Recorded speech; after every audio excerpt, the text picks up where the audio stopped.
AI is only as powerful as the platform it's built into. That's why it's no surprise that more than 85% of the Fortune 500 use the ServiceNow AI platform. While other platforms duct tape tools together, ServiceNow seamlessly unifies people, data, workflows, and AI, connecting every corner of your business. And with AI agents working together autonomously, anyone in any department can focus on the work that matters most.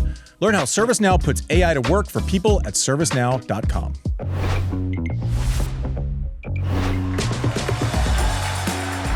Hey everyone, welcome to Quick Serve, brought to you by ServiceNow. Woo! We just finished watching in studio. Oh my gosh. I'm sweating. And Sean asked the question, is this the greatest semi-final day ever? There was a ripper in Australia, like the Nadal, like the Super Saturdays of the Open. But the point that, like, you asked that question, and I'm thinking through the greatest day ever is for comparison means it's one of the greatest days ever. Yeah. Absurd. I mean, we're going to start with Novak because we just watched it. Yeah. And I feel actual adrenaline in my body. Yes. I didn't need this heater of a giant coffee. No, you don't need that. You could have done the decaf. What do you say? Like, you say, like, count out the greats at your own peril. You know, there's going to be a lot of conversation around, can he do this if he would have had the load of matches coming in? If he would have had, who cares? Mm-hmm. You know, like we're talking about the Easter Bunny. Like that's not the way it shook out. All I know is that Musetti and Menchik have nothing to do with what we just saw in a silo for a given match.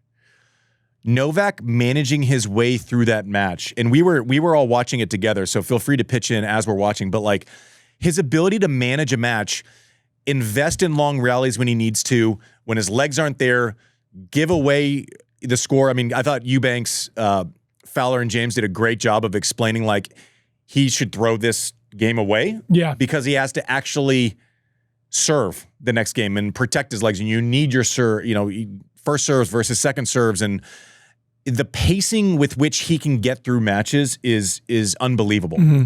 And especially at an extended age, you see him making those trade-offs more often, which means his margin for victory is way smaller, right? He has to thread the needle on first serves bailing him out, on shortening the points when it's between critical moments. And that, I mean, like 30-all on Jannik's serve, he's not just going to go for a winner. He has to have the legs to invest in those moments. I don't know that anyone's ever managed matches better than Novak. Like, even when the crowd says something, and this is a skill, so this is not a criticism. This is an absolute skill. We all do it. And we'll get to what we all do with the Carlos conversation, with the timeout with Zverev also. But, like, if he's struggling and a Fang whistles, you don't get penalized for stepping off. Okay. Because it's like a crowd interaction. So Novak stepping off to get another 15 seconds of air is experience, a skill. It might be the difference with making a first serve in this moment. And it's in the rules. It's what you should do at that moment. He does it, all of those little points of, maybe I can grasp 2% here. If I go aggressive and throw away these 2 points, it's like the Pete thing.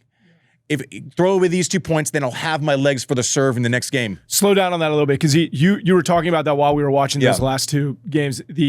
The fact that, you know, Novak was about to get the serve back, you're like, listen, if he doesn't go 15-15 here, he's like, all right, I'm just going to take cuts. And explain what you mean with that. Right, it's so the down, Pete game. He's up 5-3 in the fifth. Mm-hmm. And Sean asks, you tell me your own question, but like Sean asked some version of, you know, is he really going to dial into breaking here? Yeah. And he's like 15 love. I go, less likely. I go, if it's 30 love, he's taking the first ball. I go, we're not going to see a rally go past 6 balls. Like that is not the most obvious way for him to win on a percentage basis at that moment, is to not invest in trying to come back from love 30 down, because what is there, a 2% chance of that happening? And it is in saving my legs to make first serves in the last game and being able to invest in those last couple points. So to throw away, and actually Eubanks nailed it. And I wish I would have thought of this term for it. He talked about it after the fourth set, I think, with Malika Andrews, who was great, by the way. Like, for somebody who hasn't covered tennis, she was fantastic. Props. Yeah, totally. But he goes, no, that's not tanking. That's not less than effort. He goes, that's a business decision. 100%. That's what it is. That's absolutely what it is. And I don't know. Does he have the legs if he plays 5 sets? Who cares? I don't know. Yeah. All I know is that we just witnessed greatness again. Yeah. You beat Sinner, who's been dominant, 2-time defending champion. You know, he's basically you from 10 years ago with his hard court record and what he does to people and how. And it's just, when the moments get big, the ability to clamp down and control the middle of the court and feed the ball to the middle and just say, you know what, you're going to have to beat me without me providing you with an angle and from below your hips. Under pressure, the ability for, we always say lockdown Novak, that's what it is. It's like, if you can beat me from the toughest place on the court to create damage, too good. And I've never seen someone so comfortable in that scenario when you're playing someone like a Sinner who's quickly he's going to be an all-time great. Like, imagine doing that at 30 years old versus someone we're going to look back on and say, this guy won 10 majors. You know, Borg won 11 majors. Sinner might win 20 majors. I don't know. He's going to be an all-time great. He's already there. Like, he's won more majors than Murray. He's won more, like, he's Courier. He's there. Yeah. Right? Like, to do this at 38 years old, 14-year age gap. if anyone asks Novak about retirement in the next 6 months, they should be fired. I want to ask you, when I read you a stat line where it shows that Sinner had 26 aces to Novak's 12, you know, his first serve in was 75. He won 80% of those versus Novak's 70 and 71%. Unforced errors were equally 42. Like, when you read that stat line, right? Like, total points won was Sinner 152, Novak 140. You know, he's just it's the management thing we were talking about. It's the management thing, 100%. Right? Now, if you tell me, you said Sinner serves 75% first serves? 75% first serves. Okay, so here's I'm going to tell you something. I'll tell you when I think I get things right. I'm going to tell you when I would have been absolutely wrong. We've done the thing where if you would give me one stat a day later, my hit rate on predicting matches would be very high. If you would have told me that Sinner served 75% first serves and Novak won that match, you would own my house. Yeah. Service points won was 80 each. It's a joke. I mean, that's not surprising. I mean, Sinner's going to hit more aces than Novak. He has more pace on his first serve than Novak. But the total points is deceiving because is Sinner having to manage, you know, throwaway games like Novak? Probably not. So, like, Novak doesn't care about total points. He cares about getting that one break and fucking white-knuckling it to the finish line. Yeah. Which is what he did. I mean, it's just... There was the one cutaway of him after he was like complaining about his ribs to his box, and then they come at the changeover, and he's just like laser focused. It's just, and you're just like, oh, that's scary. It's like he picks these moments where most of us just have like this massive anxiety all the time, and like it comes out as it comes out. It's almost like he picks his moments, explodes to familiar faces, and then is able to like bring it back in. And then internalizes. It's like going into a hotel room of emotion, throwing your shit everywhere, but then being able to pick it up real quick. Like, and then have it orderly again at some point. Like, I think he's the best of all time, obviously, just at winning and tennis and the whole thing, but like managing matches. Yeah. And I hope how that happens is kind of getting across. But like, when was that rope-a-dope point? It was like late when Sinner hit that one up the line. Yeah. And so, like, I don't know if it was on purpose or not, but like Novak basically, Sinner hits one up the line, and Novak thought it might have gone out, but he kind of like almost like went like this, like for sure it's going out. And you could see Sinner like looking, and then Novak quickly took a cross court for the winner.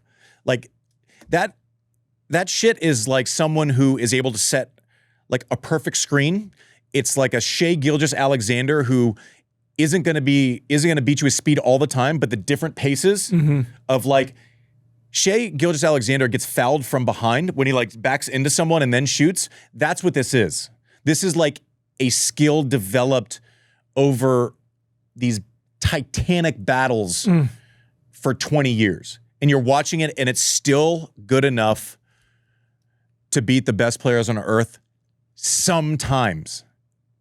I don't know if I thought he could beat these guys in 3 out of 5. Novak didn't either. He said it after the U.S. Open last year. Now, can he beat him back-to-back? That's another whole thing. I don't even want to preview the men's final today, and I'm not going to. Yeah.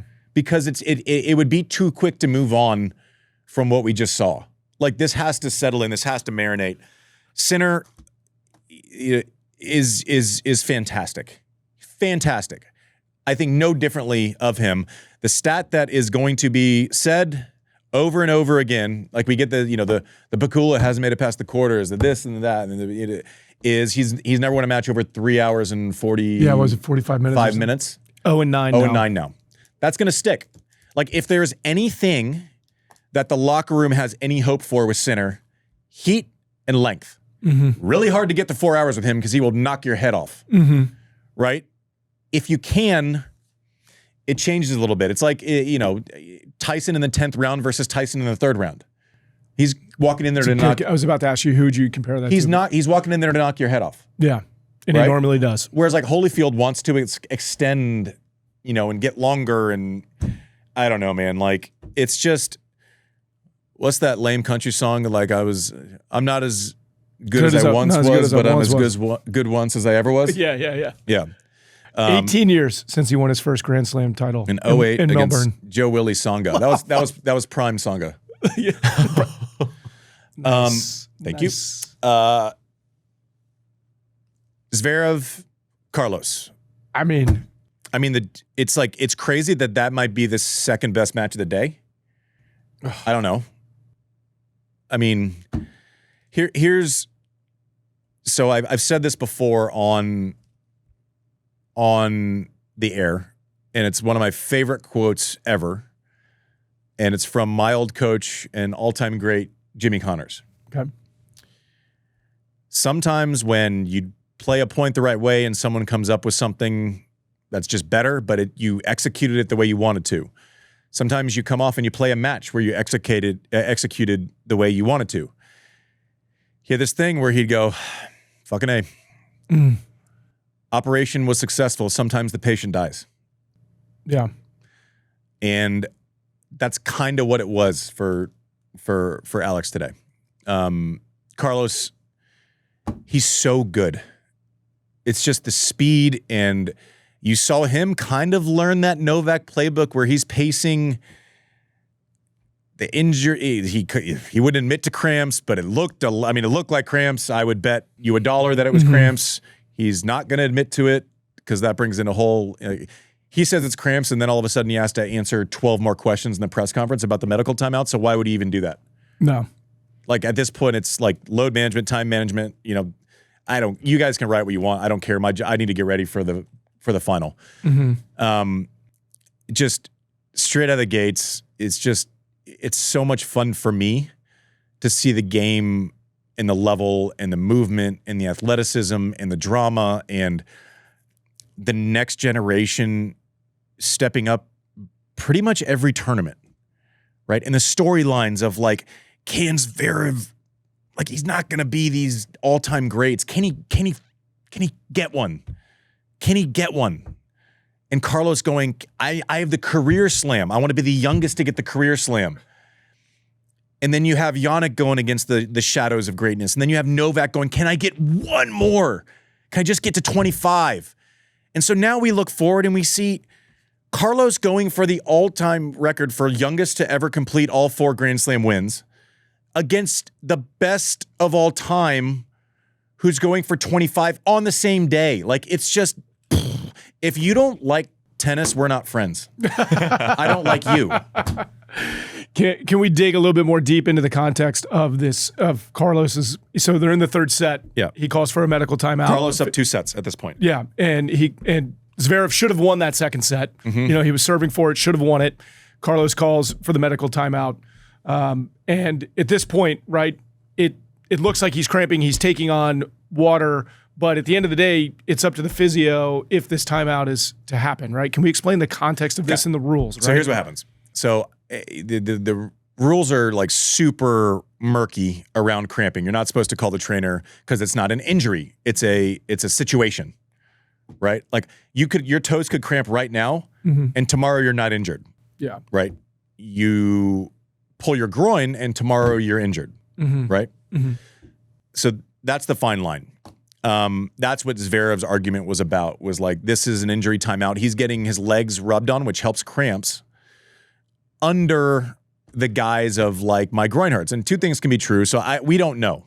Carlos was giving, he's like he basically, it's an adductor. I don't know how bad it is. Adductors don't really get, like, cramps, they go in waves. They can come, like when you're managing cramps, you're like, okay, let me just try to do everything in my power, not move in certain directions that are bothering me. Wait till electrolytes kick in. Wait till anything kicks in 15 minutes. So you're basically biding your time. But cramps can come and go. Now, they're going to come for you at a certain point. Like, it's not as if you cramp an hour in and all of a sudden, like, you know, you're going to feel rosy. But full lockdown where, like, you can't move versus a little bit of relief and you're just incredibly fatigued. One is operational, like you can operate. One you can't. Okay, so I would bet $1 that he had cramps. And for everyone saying that's like, there's two things that people are going to say that I fully disagree with, right? Every single player on earth would take what Carlos did. Because, like, if I have a cramp, I don't know, I 100% would have been able to do the mental gymnastics to get to, yeah, my groin hurts a little. He like grabbed his right groin and he's 100%. Like, you know, it's put it on. It's the if the decision is not my own and it's written in the rules as the job, which is also fucked. But like, if you can punt responsibility to a third party and it's within the rules for them to make a judgment, yes. Yeah, what is the physio going to do? He's going to go stand on the side. He's going to be like, no, I'm good.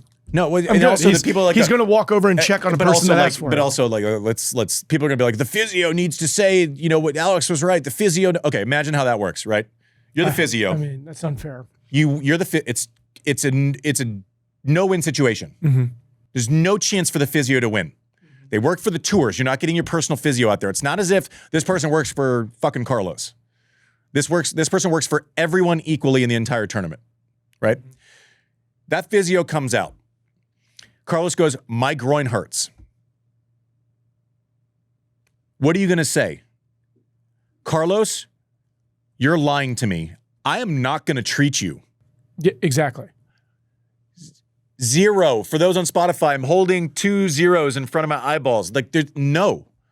Impossible. You cannot make a judgment call that calls Carlos. You could suspect it, but if you don't, I suspect it. If you don't know for sure, you cannot make that judgment. Impossible. Zverev, I think he was absolutely right. But the other thing, an overreaction by Zverev there also sets the precedent for, we're not doing this just as you're thinking through it. One, to Carlos. Yeah. Carlos is not, everyone loves Carlos. Carlos loves everyone. He's the most personable champion maybe we've ever had. Zverev wasn't trying to keep the volume down. No, I mean, you're hearing me, going full this is McEnroe. Shit, we're coming in, maybe you're a little self-conscious about doing it again, I don't know. That's not an accident, right? And then, but to his credit, he got on with it. Came back from 2 sets down, like played his ass off, fought his ass off. Completely. No one was wrong. No. I would have done exactly what Carlos did. So judge me too. And every other player would have done it. And if they say they wouldn't have, they either haven't been in that situation or they're fucking lying to you. Those are the two options. Yeah. And if I'm Zverev, I'm pissed too. Props to him though in the post match, not on the court obviously, but in the post match and with the press, you know, he said, to be honest, I don't want to talk about this right now because I think this is one of the best battles there ever was in Australia. Yes. And it doesn't deserve to be that topic now. He didn't want to turn it into something tabloidal when that was it wasn't the entire match. It wasn't the entire match. It was a huge factor in it. They're both right.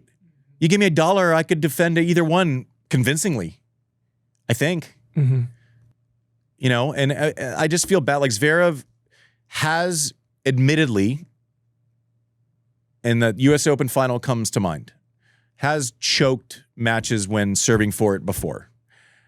I don't know that was the case. I think his legs were cooked. We talked about with Novak, when your legs are cooked, it's hard to serve as well. It just is. And Zverev, more than any of the other three players in the semifinals, needs his serve to equalize the matchup. It goes, it affects him more than the other three. It went, it affected him more than the other three. Props to Carlos. Like, this guy's a magician. Like, Roland Garros, getting out of that, serving for matches, like doing it today, the ability for him to just not have a conscience and step up and hit shots is like, I've never had it. That's why I'm not them. Mm-hmm. I mean, Holger mentioned that about both Sinner and Carlos. Like, there's no doubt in their minds when they go for those shots. They just go for it. I'll tell you this, like, we'll close it here because I don't want this to be feel like we have two matches to talk about. I'm not previewing anything.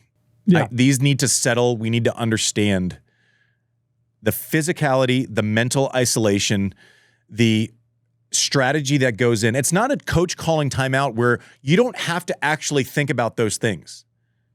Like, you can check, sure, you have to pay attention to things as a player and like talk back and forth, but ultimately it's someone else's call, right? You're outsourcing the minutia of minutes, and someone else is telling you to sit, and they're managing your minutes and your clock, and there's a conversation, but you're not stamping it. Tennis, you're stamping every decision, when to punch, when to pull back, how to manage the course of 5 hours, and oh, by the way, you got to play the points too. It's a joke. Tennis is the hardest sport in the world. 9 hours and 36 minutes of tennis. At me. 9 hours and 36 minutes At of us. tennis. I don't care. 2 matches. It's a joke. You remember yesterday when I said I didn't think there was going to be a 5-setter? Yeah, hey, yeah, how'd that work out? I was right. There were 2. Thank you for watching Quick Serve, brought to you by ServiceNow. Watch these matches, support these players. Every day I leave after something like this, I love tennis more than I ever thought I could. Amazing. AI is only as powerful as the platform it's built on. With the ServiceNow AI platform, your AI, data, and workflows all work together, connecting every corner of your business. To see how you can put AI to work for people, visit servicenow.com/AI-agents.